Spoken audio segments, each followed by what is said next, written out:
Boom! All right, folks, so welcome to our final introductory video on the topic of differentiation. We spent a lot of time delving into a known curve, the curve of y is equal to x squared, and we started by comparing that curve to a known straight line, y is equal to 2x. All right, so now let us go general. So we have a general function here. The function is y is equal to f of x. Y is a function of x. X is the variable on the horizontal axis. Y is the variable on the vertical axis. All right? So on a general curve, remember we don't have the equation of this curve, so we're not in a position to get any particular result. So all the results we could get here would be general results that we could then specify, that we could then make specific to different curves and different equations as we go along. All right? So we have a point here. This is the point xy. This is the x coordinate here. This is your y coordinate here, right? Remember y is equal to f of x, so we will denote it as f of x here. But this is the same thing as y. By the same token, we have another point on the curve, right? This point is removed from this point. In other words, this point and this point, 2 points on the curve, we draw a straight line between those 2 points. That is the line segment, right? We spend a lot of time talking about the line segments prior to this. So if we look at this point, if this is the point xy, then obviously this point would be removed some distance delta x from x on the x-axis. So this x coordinate we could denote as x plus delta x, where delta x is the difference between the two x coordinates. And then, as we could see here, right? We could see here the difference. And then that would then bring into existence a corresponding difference in the y coordinates, which we could denote as delta y, which we would see the difference appearing on the y-axis here, all right? So in the same way we have delta y here, we could also have the delta y, let us say, delta y here, all right? Just to make it clear, all right? Nice. So we already established, right, that the limit of, sorry, let us not talk about the limit. The gradient of this general line segment would be simply delta y over delta x. All right? So if we,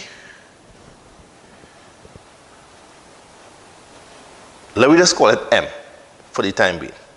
M as a general gradient, because we're using the notation from coordinate geometry, from straight lines, right? The thing that we're already familiar with. We are accustomed using m as the gradient, so let me start with that here as well.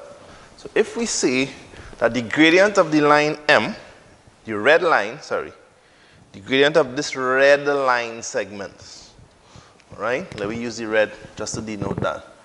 The m is equal to delta y over delta x. What is delta y? Delta y is the difference in the two y coordinates. And if the general curve is f of x, then for the x coordinate here, then the y coordinate will be f of x, and for the x coordinate, x plus delta x, the corresponding y coordinate will be f of x plus delta x. So in other words, delta y is f of x plus delta x minus f of x. All right? Or, all right, delta y minus y plus delta y minus y delta y. Right. So delta y over delta x. Of course, delta y would be, right, y plus delta y minus y over x plus delta x minus x, right? We could see that on the graph, and we could get a sense of that intuitively. Remember, this point here is the point x plus delta x, comma, y plus delta y, x coordinate. y coordinate. Now, the trick here is to express y in terms of x. So we express y as a function of x. So we say that y plus delta y is the same thing as f of x plus delta x, and y is the same thing as f of x all over. The two x's will cancel and you just have delta x there. All right? Now, the thing about it is that this is where the limit enters the picture. All right, let me just consult my notes here again, just to make sure. Right? Yes. So the next line, right? I'm just making sure before I write on the board. Right? Right. So the limit of all of this as delta x tends to 0, that is what your, hold on. That's what the gradient is. Right. That's the gradient at a point, the gradient of the tangent. Da da da da da da da da da da da da da. Right. So the general gradient, which we will refer to as m still up to this point, the general gradient of any line segment between any 2 points can be expressed in terms of y and delta y and x and delta x. And then if we switch the notation here to f of x plus delta x minus f of x. Look at right here. F of x plus delta x minus f of x. That's the delta y. And then you have x plus delta x minus x here. That's the delta x. Right? That is your gradient. Now remember that as the line gets shorter, as this point travels along the curve moving towards this other point here, we establish two things. One, that the length of this red line segment will get progressively smaller until it approaches a point. And we also establish, by way of example, that it would approach some particular value, right? That will be determined in specific instances. So because of that, we can now say in blue that if we want to denote in the limiting case the gradient as dy dx, that is the rate of change of y with respect to x, then that would be dy dx would be equal to the limit of, let me say,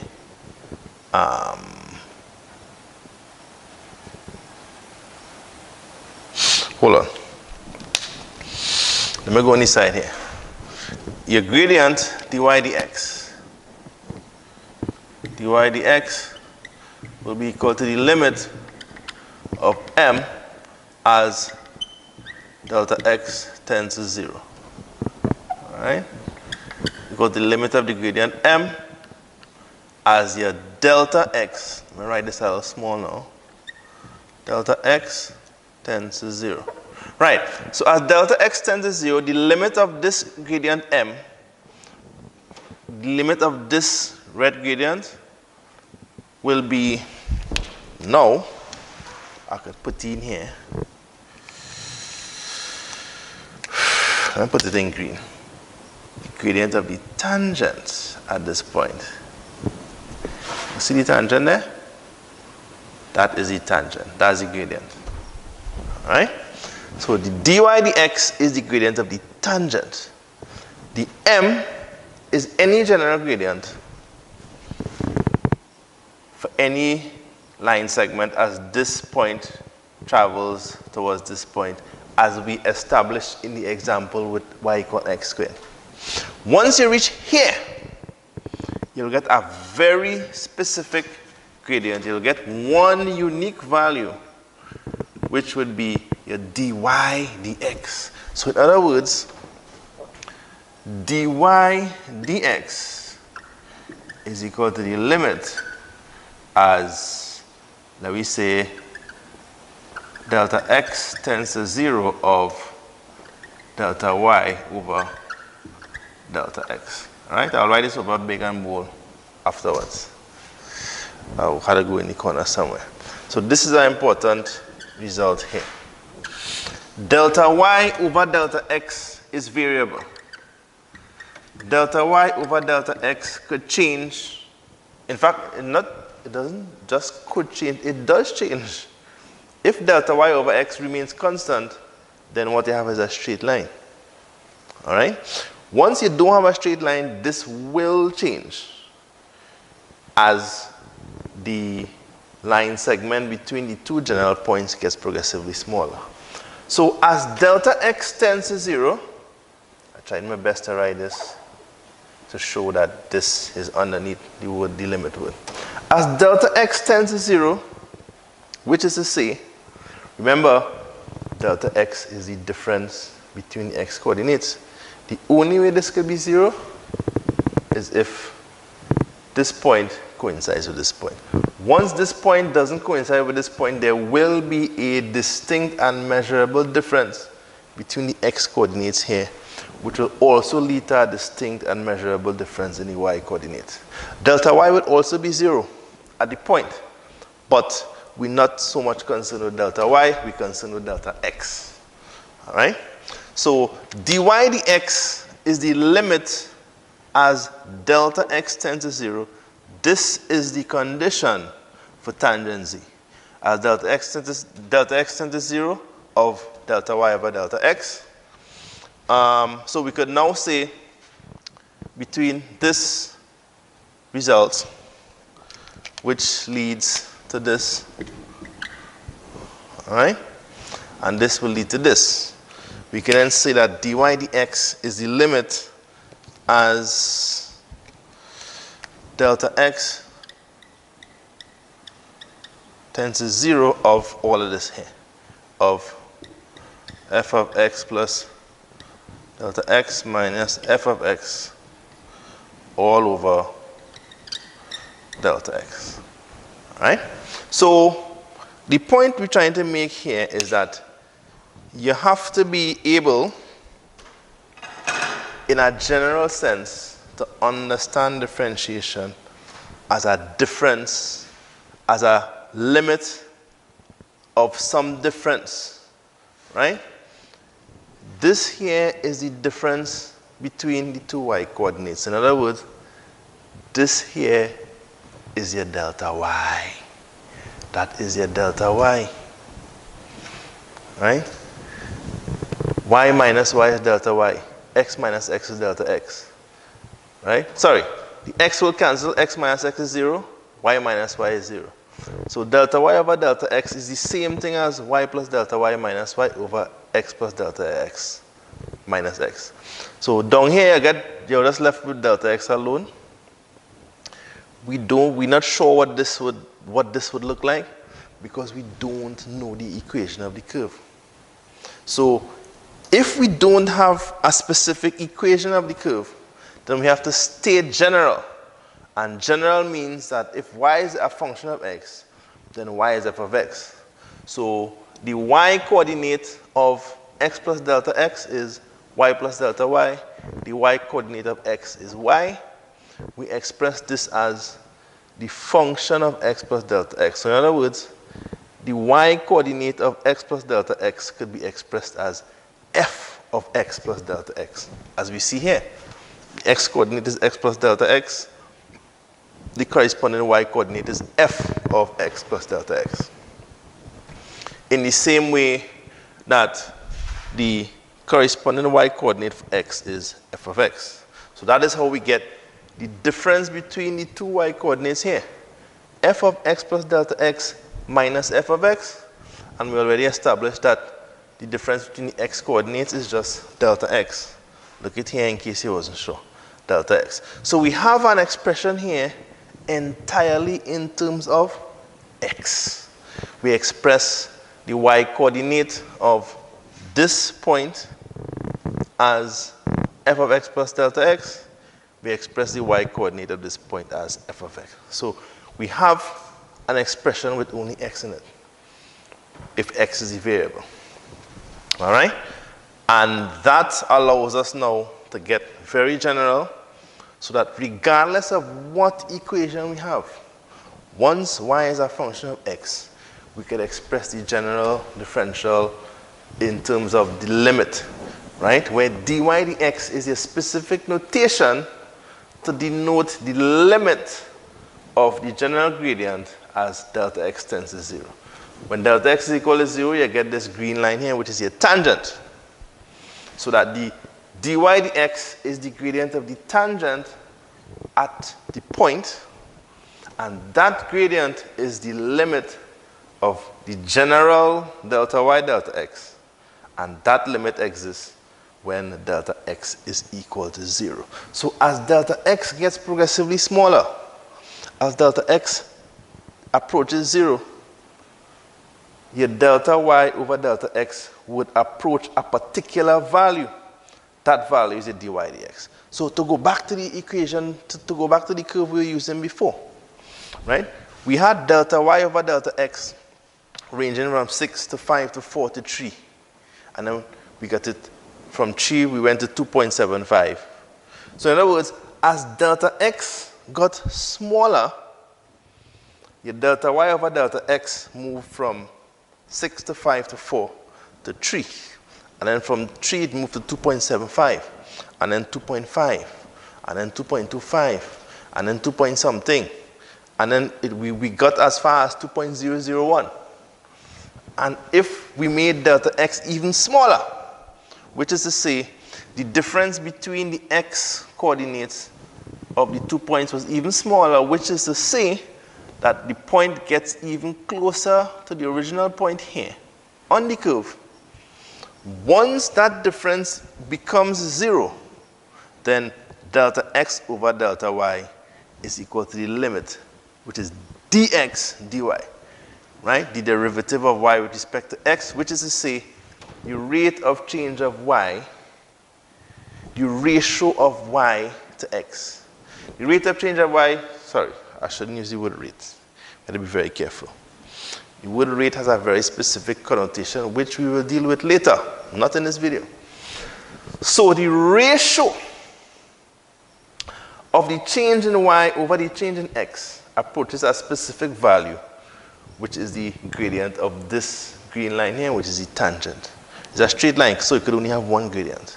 And that one gradient is the limit of this condition here. In the case of y equal x squared, we saw that that limit was equal to 2x. So whatever the value of the x coordinate was, the gradient of the tangent at that point was 2 times the value of the x coordinate, 2x. All right? So we were able to derive the derivative. I want to believe that is the first time I'm using this word in this series of videos. The derivative of x squared we were able to derive as 2x. All right? And in the same way that we were able to derive the derivative of x squared as 2x, we could do that for any other function of x. All right? Now, of course, the good thing is that other mathematicians have already done that work. Long time. They would have applied this general set of work into a multitude of different expressions, and they would have come up with certain general derivatives for certain general types of functions. We will do that in the next set of videos proceeding from this. Right? This video we're just dealing specifically with the general case, and once we reach here, now we're in a position where we could get into the formula, into the formulae, into the formulas, right? formulas seem such a natural progression from formula in terms of singular and plural, but they say the plural is formula, so let me go with formula, right? So we have spent quite a bit of time going general. We start from 2x, y equal 2x, we went to y equal x squared. And here, we went from y equal x squared to the general y is equal to fx. We derive some general relationships. This fella here, very important. This fella in blue here is the same thing in slightly different language. It is very good to be familiar with both of them. All right? You need to be equally familiar with the both of them, because one is good for your overall understanding, and two, you never know, you might have a question to answer on this. They might give you a diagram and they might have to fill out something in the diagram. They might give you a situation, and as part of answering the question, they might just have to just finish right out something. You know how these things go. There are so many ways in which they could throw the question at you. But the hope with all of this long talk, before we actually start differentiating, is that you would have been able to derive some level of understanding of the concept, right? As I would have mentioned before, there are times at different levels of mathematics where they give you something and you just have to run with it, because to try to understand it at that point in time would be beyond whatever you're doing at the point in time. Maybe if you go a little deeper into the maths, then you get into the understanding and you say, oh, that is why so and so and so that I was doing so many years ago is how it is. All right? What I have tried to do is to give her understanding, to give her comprehension, to stoke your interest, so that you understand that differentiation is not just some weird thing that somebody just sit down and decide to just come up with out of the blue. All right? It is a very powerful idea, and it is used in a lot of different things, All right? It is used in anything to do with speed, velocity, acceleration, which we will do a little later in this series of videos.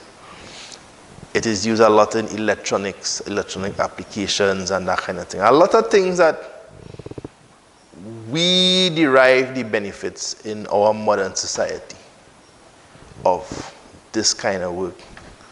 Right? The people who dabble up in these things use it to do a lot of things that make our modern life more comfortable than it would have been around the time when this was first discovered, when this was first thought of, when this was first introduced to the mathematical thinking. Right? So, with that being said, and now that you have the formulae, right, after we take our time and develop the whole thing, I trust that these videos, as lengthy as they may have been, would have in some way, shape, or form brought to life the thing that you would normally read in a textbook. Right? I could tell you for sure that having to think about it and explain it to other people meant that I had to understand it at a much deeper level than I myself would have understood it however many years ago when I would have first encountered this as a Form 4 student in AdMaths in school. All right? So that is what I'm trying to transmit to you all, that understanding. Yes, I know that people could read the textbook, and once they get the formula and you know what to do and when to do it, you could do it like that. And that is one level of understanding, but there is a deeper level of understanding, and my method at the very core is, whenever possible, to incorporate some level of extra depth to the understanding of the topic. Yes, it would mean plenty talk before we even start the topic. Yes, it might mean long videos that might be boring at some point. But life is not always exciting. Life is not an endless search for excitement. Sometimes you just have to put your head down and do whatever you have to do. Right? So that's basically it. This is the introduction to differentiation. And with this in place now, we could proceed to the next step, which is actually do it. That is a different level of understanding. Stay tuned. We have plenty more coming.